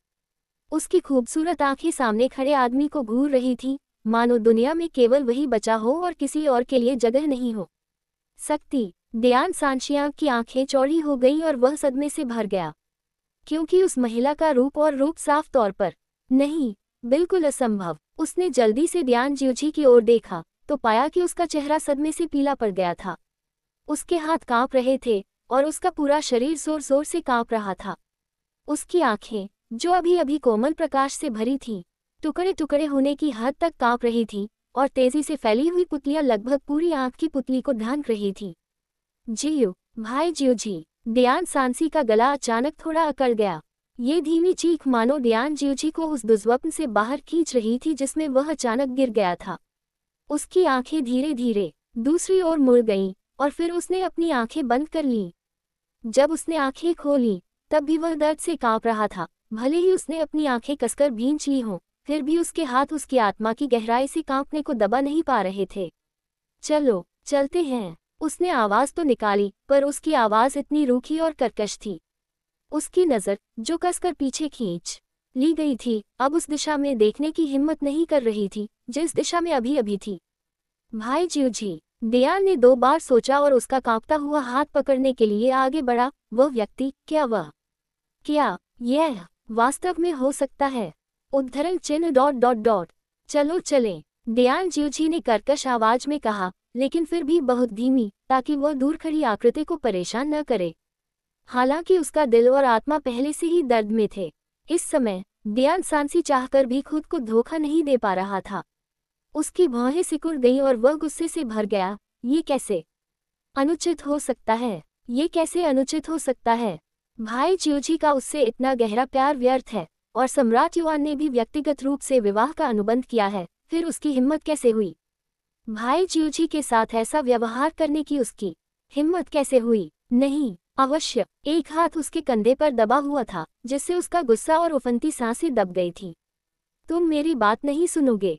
उसकी आवाज और उसके हाव भाव पूरी तरह से अपरिचित और डरावने थे, जिससे डायन को 2 बार सोचना पड़ा।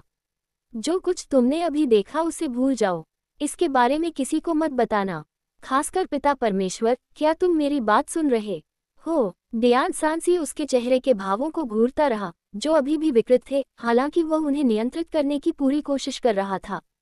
थोड़ी देर बाद उसने सुन्न होकर सिर हिलाया। मैंने सुना। भाई जियोजी, चिंता मत करो, मैं किसी को नहीं बताऊंगा। दियान ज्यूची की छाती ऊपर नीचे हो रही थी और उसने एक लंबी कांपती हुई सांस छोड़ी। फिर उसने दियान को दोबारा सोचने के लिए कहा, अपनी सांस रोकी और चुपचाप वहां से हट गया। उसके कदम कभी भी इतने भारी नहीं थे जितने इस समय थे, तब भी नहीं जब वह गहरे दलदल में फंसा हुआ था। जब वे बहुत दूर चले गए तब युनचेन ने धीरे से हुआ कैली को छोड़ दिया, जिसने उसे अपनी बाहों में पकड़ रखा था। अपनी आंखों के कोने से एक पल के लिए उसने उस जगह पर नजर डाली जहां दियान ज्यूची अभी अभी प्रकट हुई थी, और उसके होठों पर अभी भी एक गर्म मुस्कान थी। कैली, अभी हम ऐसे देख रहे थे, अगर शुद्ध भूमि से किसी ने गलती से हमें देख लिया तो क्या होगा? हाँ, तुमने फिर भी ऐसा कहा।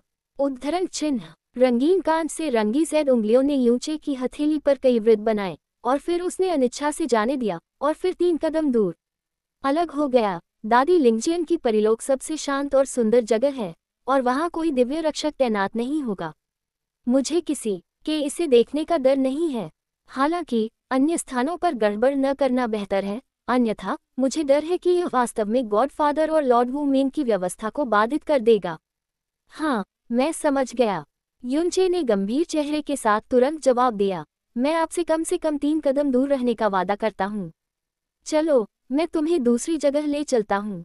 वह व्यक्ति तुम्हें जरूर बहुत पसंद करेगा। न जाने क्या सोचकर हुआ, कैली ने होठों के कोनों को थोड़ा ऊपर उठाया और रहस्यमय ढंग से हंस पड़ी। अध्याय 2119 छह मुस्कान।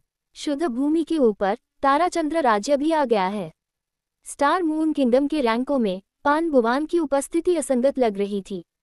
उसकी स्थिति निस्संदेह बहुत शर्मनाक थी, विशेष रूप से उन युवा जिंगयू शिष्यों के लिए जो उसे अत्यंत निर्दयी नजरों से देखते थे। जैसे ही वह शुद्ध भूमि पर पहुंचा, शाक्सिंग ने सही समय पर पनबुला को बाहर खींच लिया। भाई बुवांग, इस बार फिर से शुद्ध भूमि पर आकर आपको कैसा लग रहा है? पान बुयू ने आगे देखा और कहा, शुद्ध भूमि में सब कुछ शाश्वत प्रतीत होता है। इस समय चारों ओर देखते हुए मैं ये जानकर हैरान रह गया कि दुनिया का सबसे अपरिचित व्यक्ति वास्तव में मैं ही हूँ। उद्धरण चिन्ह। ओह! शाक्सिंग उसकी भावना से थोड़ा आश्चर्यचकित था। पान बुवांग मुस्कुराया, ये बिना किसी कारण के बस एक विलाप है, इसकी चिंता मत करो स्टार गॉडसन। स्टार गॉडसन ने आज मुझे यहाँ आने में मदद की है, और उन्होंने बहुत प्रतिरोध सहा होगा। मैं इस दयालुता के लिए आभारी हूँ। बस करो। शैक्सिंग ने उसे कुछ और कहने से रोका, मैं तो बस एहसान चुकाने की कोशिश कर रहा हूँ, इसलिए कुछ भी अनावश्यक कहने की जरूरत नहीं है। अगर तुम सचमुच मेरे आभारी हो तो मुझे थोड़ा सा बता दो। उसके साथ अपने रिश्ते के बारे में पान बुवांग ने बिना अपना भाव बदले कहा, इसका बाहरी दुनिया से कोई लेना देना नहीं है। निजी तौर पर यह आपके जैसा ही है, एक उपकारी और उपकारी के बीच का रिश्ता। शेक्सिंग ने अपने होठों को मोड़ते हुए कहा, बस इतना ही, ऐसा मानो कि मैंने पूछा ही नहीं। उसने बगल से देखा और पान बुवांग को गहराई से देखा। भाई बुवांग, तुम बहुत बदल गए हो। यह इतना बड़ा है कि यह मुझे थोड़ा अजीब लगता है, लेकिन साथ ही और भी उत्सुक बनाता है। शुद्ध भूमि पर आने के लिए तुम्हें कितनी परेशानियों से गुजरना पड़ता है। आखिर क्या करें? उद्धरण चिन्ह। उन्होंने आगे कोई प्रश्न नहीं पूछा, बल्कि अर्थपूर्ण ढंग से कहा, मैं इंतजार करूंगा और देखूंगा। हवा अचानक ठंडी हो गई और रोशनी भी मंद पड़ गई। यह अंधेरी सांस का दृष्टिकोण है। शाक्सिंग और पनबुवान एक ही समय पर रुक गए। आगे क्यूई हेंग देवता जुनपान यू शेंग आगे थे, और उल्लू तितली देवता सोनपान बू झुओ बगल में थे। उल्लू तितली साम्राज्य के लोग शुद्ध भूमि दिव्य रक्षकों के मार्गदर्शन में धीरे धीरे उनकी ओर बढ़ रहे थे। भगवान क्यूई हेंग आध्यात्मिक रूप से इतने जागरूक हैं कि उन्होंने पहले ही पान बुहुआ के अस्तित्व को देख लिया था, लेकिन उन्होंने अपनी आंखें नहीं सिकुड़ी और उनकी नजरें एक पल के लिए भी उस पर नहीं टिकी, मानो उन्होंने उसे पहले कभी देखा ही न हो। शाक्सिंग ने तुरंत अपना सम्मान व्यक्त किया। शिंग्यू भगवान के राज्य के शाक्सिंग, भगवान की हेंग और सभी वरिष्ठों को श्रद्धांजलि अर्पित करते हैं। पान बुबू ने भी थोड़ा झुककर अभिवादन किया, अपना सिर नीचे किया और धीरे से पुकारा, पिता परमेश्वर। हाँ, पान यूशेंग ने चाक्सिंग की ओर हल्के से सिर हिलाया, लेकिन पान बुवांग की बात अनसुनी कर दी। और जब पान बुवांग ने उसे सम्मानपूर्वक सलाम किया तो उसकी आंखों में आश्चर्य की एक चमक उभरी, लेकिन ये क्षणिक थी, क्योंकि हाल के वर्षों में जब पान बुवांग ने उनका सामना किया तो वह केवल क्रोध, निराशा, उन्मत्त चीख और यहाँ तक कि पागलपन भरे तानों के साथ जवाब दे सकते थे, बिना किसी सम्मान के। लेकिन इस समय उन्होंने बहुत सम्मान से सलाम किया और कहा, पिता, शब्द भगवान भी इतने लंबे समय तक दूर रहने के बाद लगभग अपरिचित सम्मान देता है। हालांकि ये स्पर्श बस एक पल के लिए ही था। वह बहुत पहले ही पानबुयू से इतना निराश हो चुका था कि हार मानने वाला था, और यहाँ तक कह चुका था कि वह उसे छोड़ देगा और चाहे जिंदगी हो या मौत उसकी फिर कभी परवाह नहीं करेगा। जैसे ही वह वहां से गुजरने वाला था, पानबू झुओ रुक गया और बड़ी दिलचस्पी से पानबू वान को ऊपर से नीचे तक देखने लगा। ओह, क्या ये वही शोक संतप्त कुत्ता नहीं है जो मेरे उल्लू तितली से रोता और चीखता हुआ बाहर आया था? मैंने सुना है कि तुम स्वप्न बुनकर सपनों की घाटी में प्रवेश करना चाहते थे, लेकिन तुम्हें बाहर निकाल दिया गया। हाँ, आखिरकार तुम कभी उल्लू तितली देवता के पुत्र थे, लेकिन तुम स्वेच्छा से एक बेकार व्यक्ति बन गए जो सपनों में रहता है। तुम्हारा शर्मिंदा होना ठीक है। अगर ड्रीमवीवर ने तुम्हें बाहर नहीं निकाला होता तो उल्लू तितली साम्राज्य एक मजाक बन जाता। पानबुवांग ने एक शब्द भी नहीं कहा। ओह, साधना का ये स्तर वास्तव में सुधर गया है। पानबुझुओ आश्चर्यचकित हुआ और फिर तिरस्कारपूर्वक मुस्कुराया। क्या ये संभव है कि आप पिछले कुछ वर्षों में कोहरे के समुद्र में रह रहे हैं और अपना लिंग बदल लिया है? आपने जानबूझकर शुद्ध भूमि पर आने की योजना बनाई है। क्या आप सम्राट युआन में रहना चाहते हैं? खुद को भगवान के सामने साबित करें और फिर भगवान पिता को आपको फिर से स्वीकार करने दें। पानबुझुओ ने एक भद्दी मुस्कान दिखाए और अपनी आवाज धीमी कर ली। शर्मनाक चीज, दिवास्वप्न देखना बंद करो। तुम जंगली कुत्ते की तरह बाहर सड़ने के लायक हो। मैं तुम्हारे शरीर पर दयनीय सड़ांध की गंध पहले ही महसूस कर सकता हूँ। बदबूदार उद्धरण चिन्ह ... उद्धरण चिन्ह। पानबुयू ने अभी भी बिना कुछ कहे अपना सिर नीचे कर लिया और उसके चेहरे पर आए बदलाव को पकड़ पाना मुश्किल था। भाई बुझुओ, चाकसिंग ने ठंडे स्वर में कहा, ईश्वर के पुत्र का आचरण मत खोना। उद्धरण चिन्ह। पानबुझुओ ने अपने मुंह के कोने से व्यंग्य को हटा दिया और शाकसिंग से कहा, पानबुझुओ ने ईश्वर के पुत्र होने पर कोई उपलब्धि नहीं हासिल की। हाल के वर्षों में उन्होंने ज़ियाओडाई के रूप में मेरी प्रतिष्ठा को लगातार नुकसान पहुंचाया है। मैंने आज अचानक उसे देखा। मैं वास्तव में बुरे शब्दों को दबा नहीं सकता। स्टार देव पुत्र को हंसाओ। वह मंद मंद मुस्कुराया और चला गया, लेकिन निर्लज व्यंग्य जारी रहा। स्टार गॉडसन का दर्जा महान है, इसलिए ऐसी गंदी चीजों से दूर रहना सबसे अच्छा है, ताकि दुर्भाग्य न हो। पैन यू, जो सबसे आगे था, ने कभी पीछे मुड़कर नहीं देखा, नहीं उसने पैन को उसके बुरे शब्दों के लिए रोका या डांटा। उल्लू तितली दिव्य साम्राज्य के अधिकांश लोग पानबुयू को उदासीनता या दया की दृष्टि से देखते थे, और पिछली बार जब वे शुद्ध भूमि पर आए थे, पानबुयू अभी भी चंद्रमा था जिसके नीचे उनके सभी सितारे खड़े थे। जब वे बहुत दूर चले गए तो चाकसिंग ने अपनी भौहें नीची कर ली और कुछ कड़वाहट के साथ कहा, ये वास्तव में दूसरों को धोखा देने के लिए बहुत ज्यादा है। पानबुआ ने भावशून्यता से कहा, उसकी मां के सत्ता में आने के बाद उसने मेरी राजमाता की गुप्त रूप से हत्या कर दी, इसलिए उसका और मेरा मेल न होना तय है। जब तक वह ईश्वर का पुत्र था, उसने मुझे खुलेआम और गुप्त रूप से दबाया और अपमानित किया। उसके तरीकों की क्रूरता तुम्हारी कल्पना से परे है। यदि किंग के साथ समझौता न हुआ होता तो मैं इतने वर्षों तक अपना भरण पोषण करने में असमर्थ हो जाता। ये शब्द शाकसिंग के कानों में पड़े, लेकिन इनसे उसे कोई स्पष्ट घृणा महसूस नहीं हुई, जिससे वह मन ही मन डर गया। उसने पानबुझुओ के कंधे पर थपथपाया और गंभीर चेहरे के साथ कहा, रुको, मैं उसे सम्राट युआन के सामने हरा दूंगा। ये सिर्फ तुम्हारे लिए अपना गुस्सा निकालने के लिए नहीं है। पानबुझुओ देखने में भी कष्टप्रद है। ठीक है। पानबुयू मंद मंद मुस्कुराया। उसकी आंखें एक अंधेरे गर्त से भरी थी जिसे चाकसिंग छू नहीं सकता था। मैं एक भेड़िए के रूप में स्टार गॉडसन की दिव्य शक्ति को फिर से देखने का इंतजार कर रहा। दूर से एक हलचल सी सुनाई दे रही थी। शुद्ध भूमि का प्रकाश पर्दा फिर से खुल जाता है। ऐसा लगता है कि अनंत रात्रि का राज्य भी आ गया है। अपनी बात समाप्त करने के बाद शाकसिंग ने पेनबुवान की ओर देखा। उन कुछ क्षणों में उसकी घृणा और हत्या का इरादा इतना प्रबल था कि वह चाहकर भी इसे अनदेखा नहीं कर सका।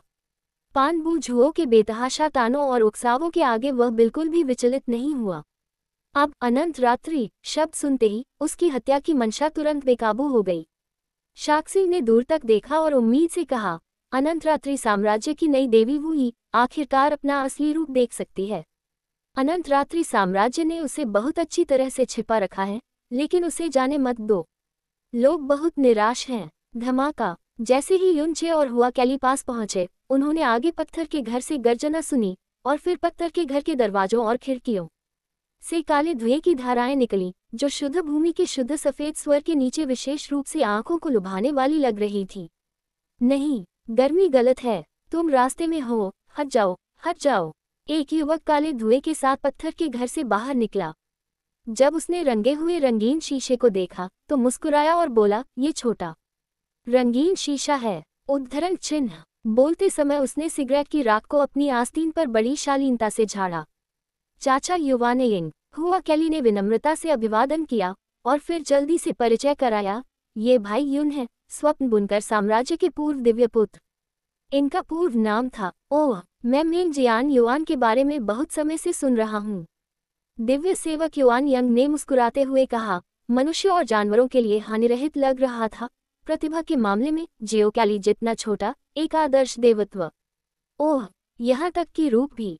हाँ, तुम दोनों में बहुत मेल है, लेकिन अफसोस की बात है कि वह लड़का जियोजी पहले वहां पहुंच गया। युनचे, लोगों को पढ़ना बहुत सटीक है, बोलना बहुत बुरा है। युनचे सीनियर युआन यंग को श्रद्धांजलि अर्पित करता है। यद्यपि यह जूनियर पहली बार शुद्ध भूमि में आया है, वह पहले से ही युआन यंग के नाम से बहुत परिचित है और लंबे समय से इस पर मोहित है। जैसा कि कहा जाता है, शिष्टाचार की कोई जरूरत नहीं है। युवानेयिंग ने अपना हाथ हिलाया और फिर उसे एहसास हुआ कि उसकी गोरी हथेलियां किसी बर्तन के तले की तरह काली रंग दी गई हैं, इसलिए उसने धीरे से अपने पीछे कहा, मास्टर, ये बूढ़ा आदमी बहुत खुश है। बेहतर होगा कि आप मुझे परेशान न करें, वरना। धमाका, एक और धीमा विस्फोट हुआ, जिसके साथ घना काला धुआं निकला। तभी पत्थर के घर से एक उत्साहित गर्जना सुनाई दी, ओह, ये हो गया, ये हो गया। छोटी कैली, जल्दी से अंदर आओ, कुछ अच्छा है। उद्धरण चिन्ह। युआन यंग ने एक लंबी सांस छोड़ी, उसके चेहरे पर बेबसी का भाव था। भाई यून, अंकल ल्यूक्सियाओ हमें बुला रहे हैं, जल्दी से अंदर आ जाओ। हुआ कैली के पैर थोड़े नीचे थे और वह पत्थर के घर में उड़ चुकी थी। युनचे ने नौकर युआन यंग को विनम्रता से सिर हिलाया और उसके पीछे चल दिया। दिव्य परिचारिका युआन यंग ने उसे रोका नहीं, बल्कि धीरे से आह भरी, एक और युवा शिष्य का ज्ञान नष्ट होने वाला है। टिल्ड। पत्थर का ये घर बड़ा नहीं है, लेकिन इसके अंदर बहुत सारी चमकदार चीजें रखी हैं। उठते काले धुएं में एक दुबला पतला बूढ़ा, धूसर और खुरदुरे कपड़े पहने, नितंब बाहर निकाले लेटा था। उसकी दोनों पतली हथेलियां एक अजीब सी गंध वाली लाल आग के गोले से रगड़ खा रही थीं और उसकी आंखें जल रही थीं। रोशनी, शब्द गुनगुना रही थी। चे के दृष्टिकोण से यह एक मेढक की तरह लग रहा था जो अपने दोनों अगले पंजे खुजला रहा था। यून, चाचा ल्यूक्सियाओ, हुआ कैली ने प्यार से पुकारा। टोड, अरे नहीं। इस समय ग्रे रंग का बूढ़ा आदमी उछल पड़ा और फिर जल्दी जल्दी छोटे कदम उठाकर सीधे हुआ कैली के पास पहुंचा। जियो कैली, तुम ठीक समय पर आ गई। जल्दी करो, इसे आजमाओ। ये वो सूत्र है जिसे मैंने अभी सुधारा है। इसके लिए मुझे हर बार एक बार बूढ़ी महिला लिंगजियन से मदद मांगनी होगी, और आखिरकार यह हो गया। ये निश्चित रूप से पिछले 1000 वर्षों में मेरा सबसे महान कार्य है। मैं गारंटी देता हूँ कि इसका एक निवाला आपको अमरता तक पहुँचा देगा। उसका चेहरा बूढ़ा और मुरझाया हुआ था और उसकी आंखों के गड्ढे धंसे हुए थे, लेकिन इस समय वह एक झुलसा देने वाली रोशनी बिखेर रहा था और उसके सिर पर बिखरे हुए बाल भी उत्तेजना से सीधे खड़े हो गए थे। 2 गंदे बूढ़े हाथों में एक पकौड़ा था जो देखने में तो उतना ही गंदा था, लेकिन उसमें से ताजगी भरी खुशबू आ रही थी। उद्धरण चिन्ह ... उद्धरण चिन्ह। युनचे चुपचाप खड़ा रहा, उसके मुंह के कोने पर एक हल्की सी अनियंत्रित मरोड़ थी। उसने अपने कानों से हुआ कैली को उसे अंकल 6 माइल्स कहते सुना। इस बूढ़े आदमी को तो फतेहाल ही कहा जा सकता है, और उसकी हालत तो और भी ज्यादा पागल है। ये वास्तव में एक पुजारी है। इसके अलावा लिंगजियन पुजारी सास है। ये सूखा बूढ़ा आदमी चाचा क्यों है? वाह वाकई। हुआ कैली ने अपनी भौहें उठाई, बूढ़े आदमी के हाथ से पकौड़ी लेने के लिए अपना हाथ बढ़ाया और फिर बिना किसी तिरस्कार के उन्हें सीधे अपने मुंह में डाल लिया। एक निवाला खाने के बाद हुआ कैली की आंखें आश्चर्य से भर गईं। ओह, ये बहुत स्वादिष्ट है। ये वही ल्यूक्सियाओ डेंगोजियान केक है, लेकिन ये पहले से कहीं ज्यादा स्वादिष्ट है। ओह, यहाँ तक कि स्वाद भी बहुत बदल गया है, कई तरह के। ठीक है, ठीक है। हा हा हा हा हा हा। हुआ कैली की पहचान और प्रशंसा से बूढ़े आदमी के शरीर के रोंगटे खड़े हो गए। उसकी बेकाबू हंसी इतनी रोमांचक थी कि मानो वह अपना शरीर ही छोड़ देना चाहता हो, जैसा मुझसे अपेक्षित था, जैसा इस पवित्र भूमि से अपेक्षित था।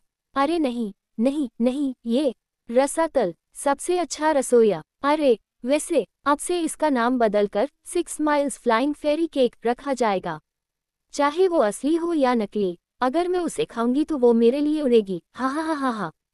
हुआ केली अभी भी इसे ध्यान से चबा रही थी और स्वाद ले रही थी, और फिर उसने बूढ़े आदमी की बेतहाशा हंसी के बीच धीरे से कहा, हालांकि यह पहले से अधिक स्वादिष्ट है, भाई यू द्वारा बनाई गई शॉर्टब्रेड की तुलना में ये और भी बदतर है। बस थोड़ा सा। बूढ़े आदमी की जंगली हंसी अचानक बंद हो गई, मानो उसे चाकू से काट दिया गया हो।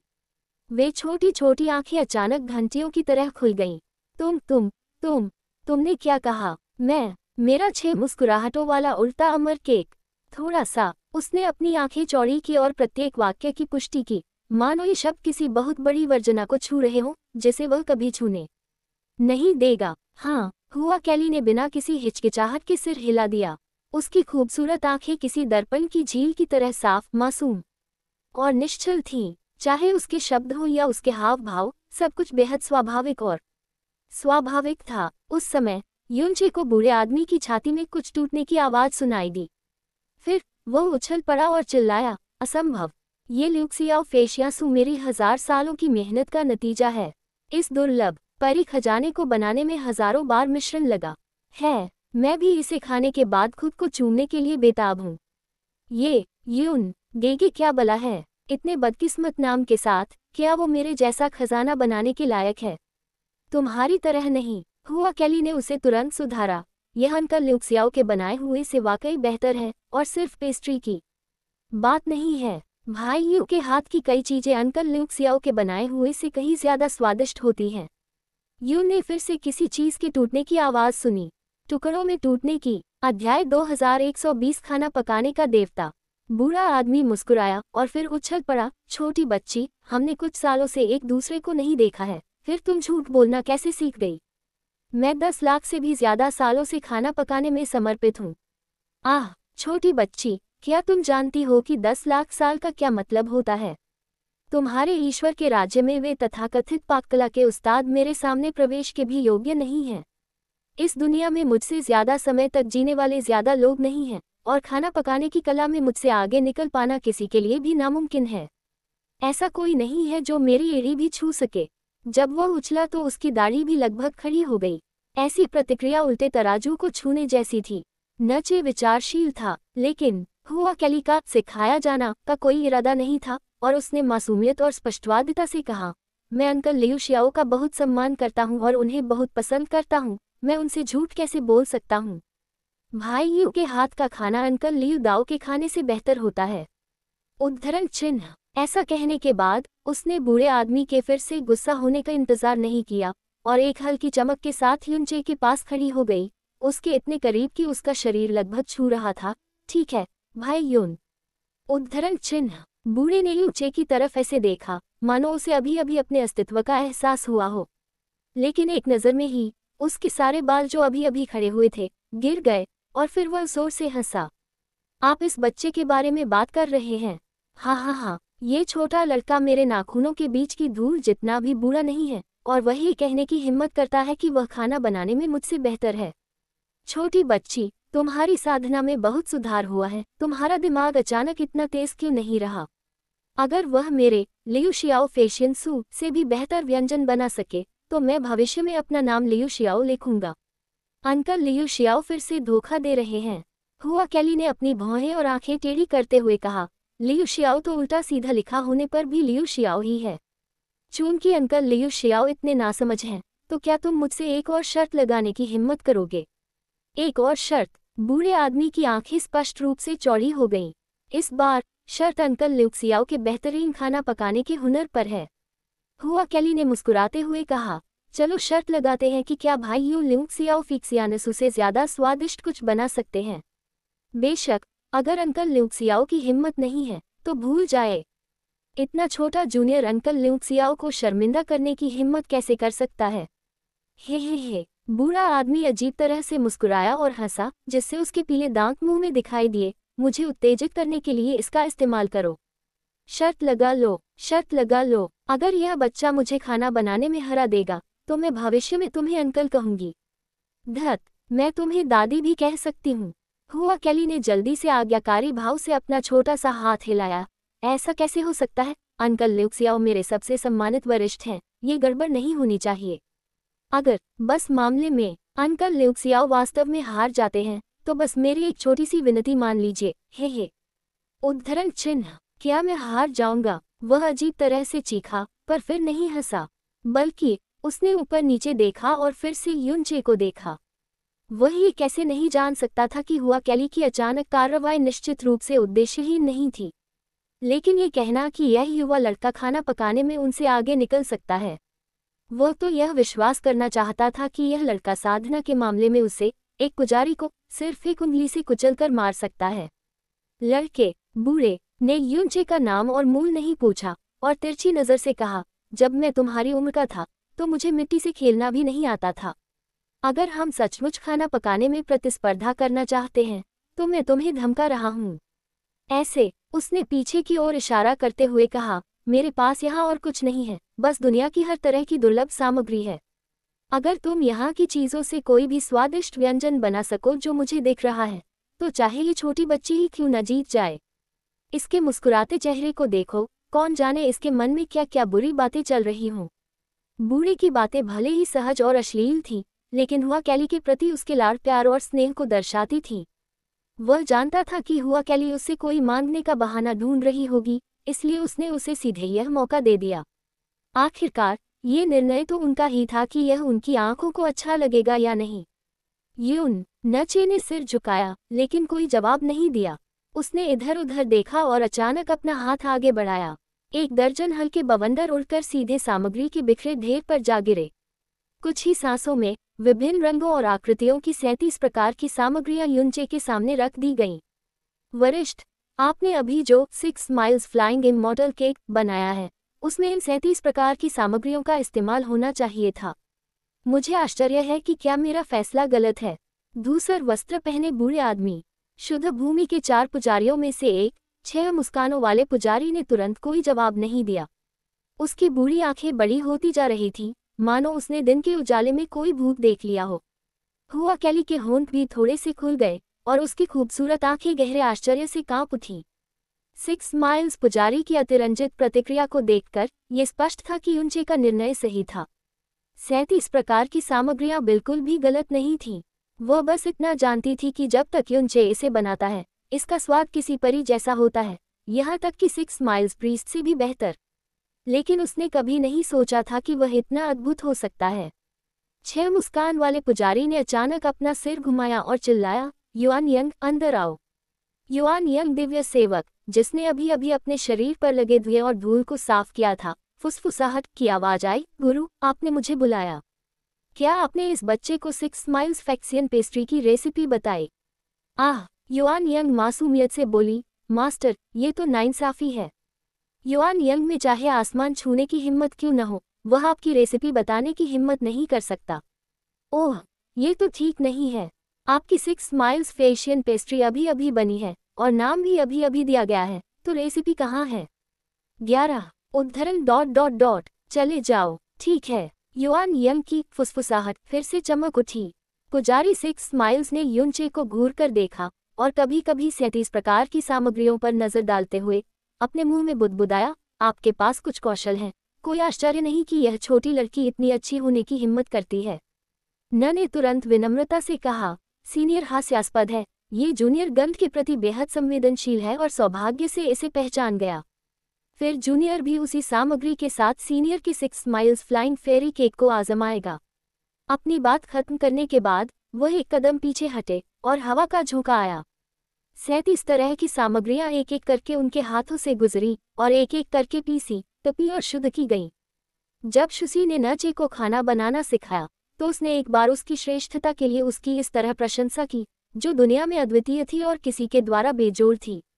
ये चापलूसी नहीं, बल्कि अकाट्य तथ्य है, क्योंकि दुनिया की सबसे बेहतरीन तड़का लगाने और शुद्ध करने की शक्ति उसके हाथ में मौजूद आकाशीय विष मोती में मौजूद है। इसलिए उसके हाथों में किसी भी सामग्री को आसानी से पूर्णता तक संसाधित किया जा सकता है। और उसके पाक कौशल का एक और अहम पहलू, आग पर उसका नियंत्रण। दुष्ट देवता की गहरी नसों के साथ वह दुनिया में बेजोड़ है। दूसरे लोग 10 जन्म भी अभ्यास करें तो भी उस तक नहीं पहुंच पाएंगे। आकाशीय विष मोती के स्तर पर उसकी तड़का लगाने वाली और शुद्ध करने वाली सांसें, चाहे वह किसी पुजारी जितनी ही शक्तिशाली क्यों न हो, पता नहीं चलती। पुजारी ल्यू क्सियाओ की नज़र में युनचे द्वारा छोड़ी गई गहन ऊर्जा के रेशों ने उन अवयवों को छीलकर, काटकर और बिखेरकर सारा सार और सारा अतिरिक्त अंश छोड़ दिया। पूरी प्रक्रिया अविश्वसनीय रूप से सटीक, नाजुक और अत्यंत तीव्र है। पुजारी ल्यू क्सियाओ ने बिना सांस लिए काफी देर तक उसे देखा। लाल रोशनी चकाचौंध कर रही थी और युनचे की हथेली में ज्वाला प्रज्वलित हो उठी। जैसे ही उसकी हथेली घूमी और उसकी उंगलियां नाची, ज्वाला अलग अलग आकार और यहाँ तक कि अलग अलग जलने की स्तर वाले दर्जनों अग्नि सांपों में फैल गई। वह उस पर शान से नाचती, कभी दूर जाती, कभी जलती और कभी बुझती। अंततः सारी लपटें युनचे की हथेली पर गिर पड़ी और कुछ सांसों के बाद वे सभी बुझ गईं। युनचे की हथेली भी इस समय धीरे धीरे खुली। उसकी हथेली में एक ही रंग और बिल्कुल अलग आकार के 2 शॉटकिक चुपचाप पड़े थे। इस समय एक हल्की सी सुगंध भी फैल गई।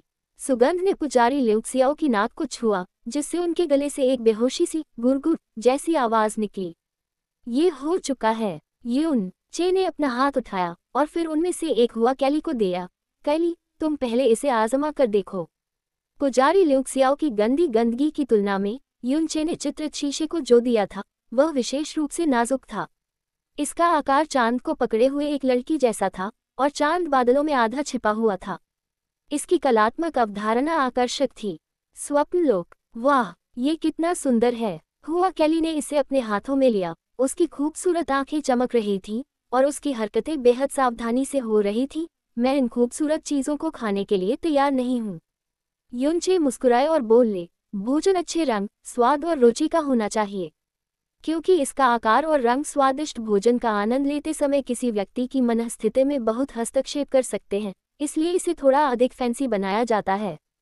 उद्धरण चिन्ह, हालांकि सामग्री वही है, मैंने इसे अस्थायी रूप से सोचा था। पकाने की विधि और संयोजन मेरे पूर्ववर्तियों से बहुत अलग है। स्वाभाविक रूप से मैं इसे 6 miles and flying fairy cake नाम देने की हिम्मत नहीं कर पाया, इसलिए मैंने इसे यू किंग यंग यून केक कहा। जब युनचे ने बोलना समाप्त किया, तब तक हुआ कैली ने पहले ही एक निवाला खा लिया था। तुरंत उसने अपना सिर उठाया और उसकी आंखें सितारों की तरह चमक उठी। ये स्वादिष्ट है। ये सचमुच स्वादिष्ट है। न केवल ये दिखने में अच्छा है, इसकी खुशबू भी अच्छी है, इसका नाम भी अच्छा है, बल्कि इसका स्वाद अंकल लियू शियाओ के फेशियन केक से भी बेहतर है।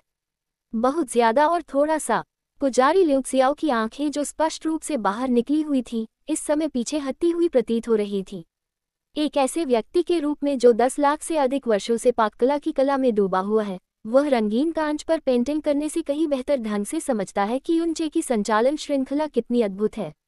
युनचे के बोलने का इंतजार किए बिना उसने युनचे की हथेली से शॉर्टब्रेड का एक और टुकड़ा पकड़ा और उसे अपनी उंगलियों के बीच पकड़ लिया। खुशबू इतनी सुगंधित थी कि उसे मुंह में डालने से पहले वह थोड़ा हिचकिचाया। दांत पीसते हुए एक क्षण के लिए उसकी बूढ़ी आंखें फिर से बाहर निकल आईं। उसके मुंह में दर्जनों विभिन्न सुगंधें फूट पड़ीं, जिससे उसकी स्वाद कलिकाएं तुरंत चमक उठीं और उसने स्पष्ट रूप से अपनी आत्मा में झुनझुनी महसूस की। दुनिया के नंबर 1 शेफ होने के नाते, जो अपनी नज़र में पादरी की उपाधि से कहीं ज्यादा महत्वपूर्ण है, वे सटीक रूप से पहचान सकते हैं कि कौन सा स्वाद किस तरह की सामग्री से आता है। इन सभी स्वादों का समायोजन पूर्णता के स्तर तक पहुंच गया है। एक दूसरे के साथ मिलकर ये सभी मिलकर एक ऐसा परम स्वादिष्ट स्वाद पैदा करते हैं जो आत्मा को मदहोश कर देता है और शरीर को सुन्न कर देता है। यह एक उड़ती परी जैसी अनुभूति थी जिसे उनका 6 miles and flying fairy cake वास्तव में प्राप्त नहीं कर सका। वह स्तब्ध था, पूरी तरह से स्तब्ध। उसने युनचे को घूरा और उसकी आवाज कांप रही थी।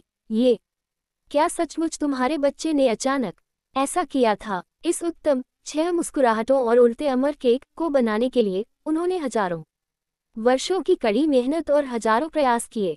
हालांकि युनचे ने उनके इरादे को गलत समझा और जल्दी से कहा, मेरा अधिकांश जूनियर जीवन दुनिया में भटक रहा है और इस तरह के संपर्क में आना मुश्किल है।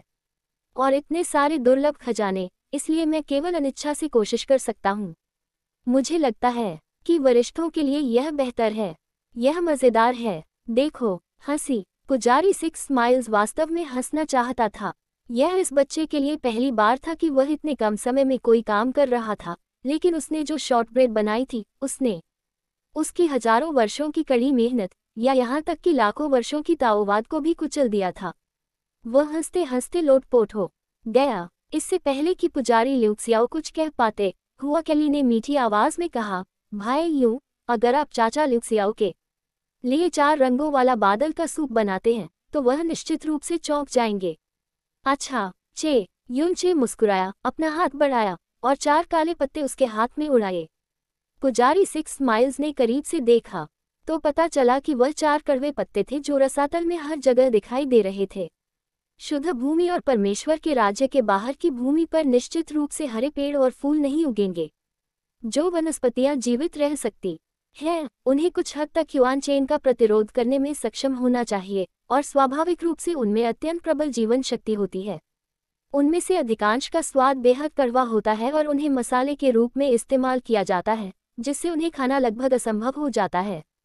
केवल ये 4 कड़वी पत्तियां। पुजारी ल्यूक्सियाओ ने कांपते स्वर में कहा, मानो कोई पुराना छात्र अभी खाना बनाना शुरू कर रहा हो। बस काफी है। यून चे प्रवाहित होने के बाद 4 कड़वी पत्तियां अलग अलग रंगों और आकारों की रस की 4 गेंदें मात्र रह गईं। 4 कड़वी पत्तियों के बीच आगे पीछे घूम रहा था, चुपचाप उन्हें तड़का और शुद्ध कर रहा था। गहन ऊर्जा के दर्जनों रेशे। नचे ने अपनी हथेली में ठंडक समेटी और उसे एक छोटे से बर्फ के कटोरे में गाढ़ा कर दिया। एक और झटके से कटोरा आधा कटोरा साफ पानी से भर गया। 4 अलग अलग कड़वे पत्तों के रस के गोले एक एक करके बर्फ के कटोरे में गिरे और फिर स्वाभाविक रूप से बिखरकर आपस में मिलकर 4 रंगों वाले कांच के बर्फ के सूप का एक कटोरा बन गए। उसने पुजारी ल्यूक्सियाओ के सामने बर्फ का कटोरा रखा।